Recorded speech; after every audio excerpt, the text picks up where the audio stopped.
Hello, my name is Rochella Shepard, and we have a special guest here with us today. Her name is Nancy Churnin. She's an author of children's books, and she wrote a book about William Hoy entitled The William Hoy Story: How a Deaf Baseball Player Changed the Game. And that book has won several impressive awards, such as the 2016 New York Public Library Best Book for Kids, the 2017 Texas Library 2x2 and Topaz list, as well as being named the 2017 Storytelling World Resource Award Honor Book, and several more awards. We're so glad that she's with us today. So Nancy, tell us briefly about your book and how you decided to write a children's book about William Hoy. Rochella, I have to give most of the credit to Steve Sandy, who once attended the Texas State School for the Deaf right here. Steve approached me, he emailed me and told me it was making him very sad that a lot of deaf and hearing children did not know the story of this great deaf hero. Steve also shared with me his dream of William Hoy being inducted into the National Baseball Hall of Fame.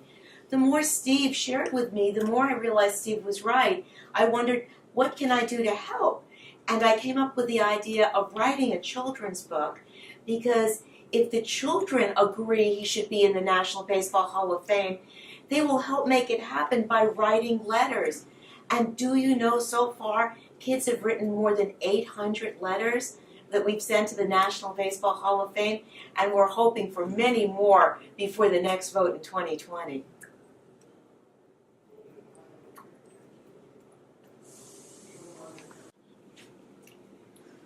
So how did you become interested in writing children's books?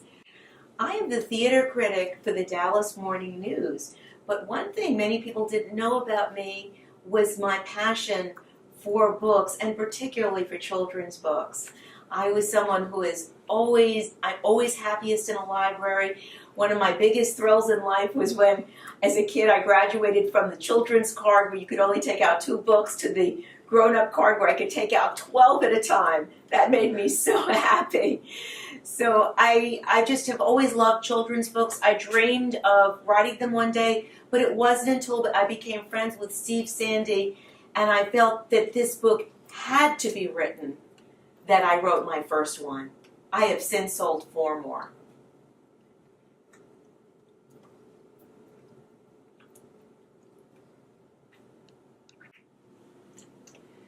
So what type of research did you do for this book?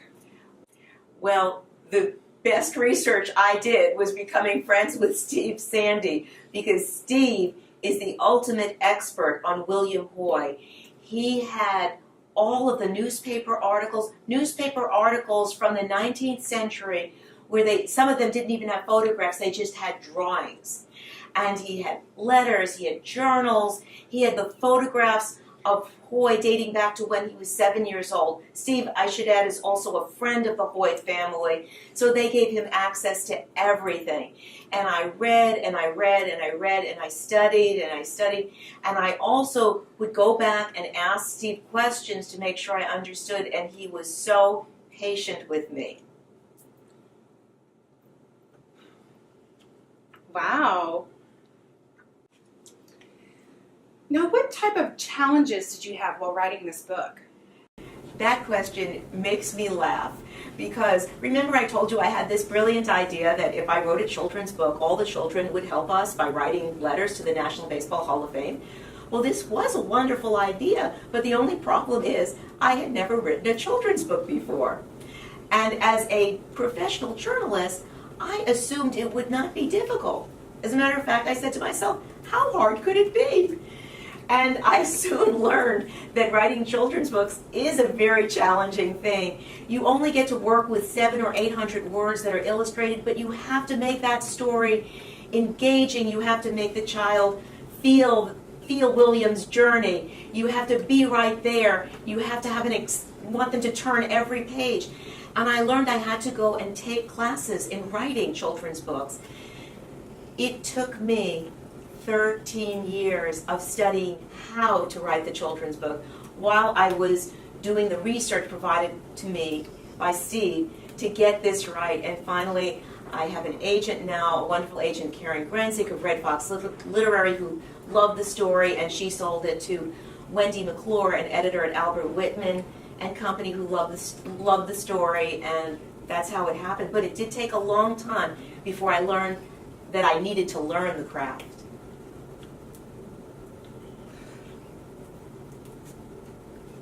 Wow, goodness. So if you could tell us one thing about William Hoy, what would it be?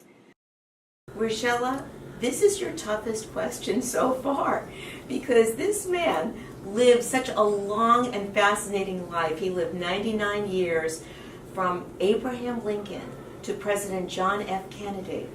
Did so many things, and there are so many wonderful stories to tell about how smart he was, how inventive, about how funny he was. He had such a great sense of humor. But I think the one thing I would want to tell you, because it was something that reflects something he told about himself, is his honesty. One of my favorite stories that I have heard about William Hoy, and this did not even make it into the book, this is a special story I like to tell when I share the book with kids, is that once he was out on the field, he was such a great catcher. They called him the king of center field because he could catch anything. And one day he's out there, and the ball comes to him, and he catches the ball, and the umpire calls the runner out, because if you catch the ball on the fly, the runner is out. And he shakes his head no. And the umpire is confused. But it turns out William Hoy wanted them to know that the ball hit the ground. The runner was safe. Think about that. He could have been the hero of the game, caught the ball on the fly, everyone thought he caught it, runner was out. No, he has to tell the truth. And later in his life, when he was much older, and remember, this man lived till 99, they asked him, what were you proudest of in baseball? Because you set a record for most walks one year, you set a record for most bases stolen one year, you once threw 3 runners out in one game at the plate, you once hit a grand slam to win the American pennant for your team, for the Chicago White Sox. And what he said he was proudest of? Telling the umpire that ball hit the ground. And I think that tells you everything about what kind of a person William Hoy was. Oh, wow, goosebumps. So for students who are aspiring to become a children's book author, what advice would you give to them? I would advise them to take classes, be smarter than I was, and take the classes right away. It took me a long time before I realized how much I didn't know. It's a special art of storytelling. Not only did I learn a lot from these classes, but I also joined a lot of children's writing groups at the Society for Children's Book Writers and Illustrators, and there are many other wonderful groups like the 12 by 12 group, the Rate Your Story group. There are many challenges, and they're available to you on Facebook and online. And not only will you learn techniques, but you will find your tribe of fellow writers who will encourage you. I have gotten so much encouragement from so many people, and that made such a difference because, as I told you, it took me 13 years. With all of these friends I found, they would not let me give up. And I encouraged them, and they encouraged me. That made such a difference. And we all celebrate together when any of us publish our dream. So please study, and also do not give up. Do not give up. It is worth waiting for. And I'm also glad that it was picked up when it was, because the early rejections made me go back and work harder and make it a better book. I am glad this is the book that got published and not my first draft of the book. That wouldn't have been so successful. So I am glad that the universe waited until I was ready to write the best book possible. Great. Okay, so I'm now going to give you a fun question. In all of the interviews you've experienced, what type of question have you always wanted to answer? And then what would be your answer? That question would be, how has William Hoy changed me? And I will tell you that getting to know William Hoy changed my life for the better. It's not just a matter of writing a book. That was one dream for me, which was wonderful. But just getting to know William Hoy, seeing how he was proud of being deaf, how he had a dream of who he wanted to be, what he wanted to accomplish. Nothing could stop him.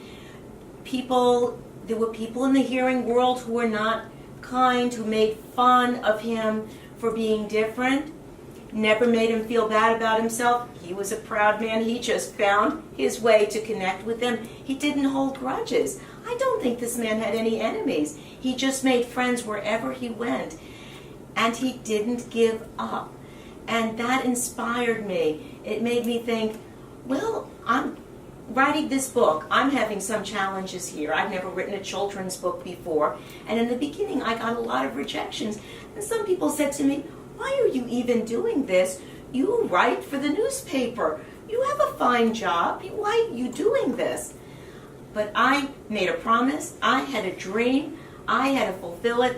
I saw how William Hoy didn't give up, and I couldn't give up. And I bring that into everything. Having written about William Hoy has given me confidence, and I think it also gives me a sense of humor, because if something doesn't work, and if I make a mistake, I laugh, and then I just try again. That's what he would do. He has been a wonderful role model for me. I hope he will be a role model for others. Wow, that's so inspiring. He is such an inspiring figure. Okay, so your book on William Hoy, where are people able to buy that? Rochella, it's widely available. Amazon, of course, Barnes & Noble, a lot of independent bookstores have it. And if schools want to buy it directly at a special rate, they can go to the publisher, Albert Whitman, and they can probably work out a special arrangement as an educational order. I think I'll probably buy one this evening. Oh, well, you know I am donating this copy to the Texas State School for the Deaf, and I will be autographing it, writing my name in it, and I hope all the students here will enjoy it. Thank you so much for that donation. That's so sweet. So what connections do you have with the deaf community? My friend Steve Sandy has opened the door to the wonderful world of the deaf community and of the history of the deaf community. He has taught me so much, and he has been so welcoming to me and inviting me to know his beautiful wife, who is also deaf, and his friends, and I've gotten to know the wonderful Peter Rosinski, who is an umpire for the deaf, and just so many great people. And he has just taught me so much about deaf history, because he wanted to make sure that I understood what life would be like for William Hoy growing up. And it's also helped me understand the challenges that people in the deaf community have now. And that is why when I present the book, I always try to have an interpreter, so it's an inclusive experience. And I watch and I try to learn some signs myself. I've also been trying to partner with teachers of American Sign Language, and one teacher even taught her class how to perform a play version of this story in American Sign Language. And she did that at one of my presentations. It was beautiful. That's so cool. Thank you. Well, this concludes the interview, and I do want to take a moment just to thank you so much, Nancy, for your time and your effort in making this book happen, and thank you for reaching out and connecting with Steve Sandy. So thank you so much for everything you've done. Thank you, Rochella. These are wonderful questions, and I feel grateful and privileged to be able to share this with you and to spend this time with you in the beautiful Texas State School for the Deaf.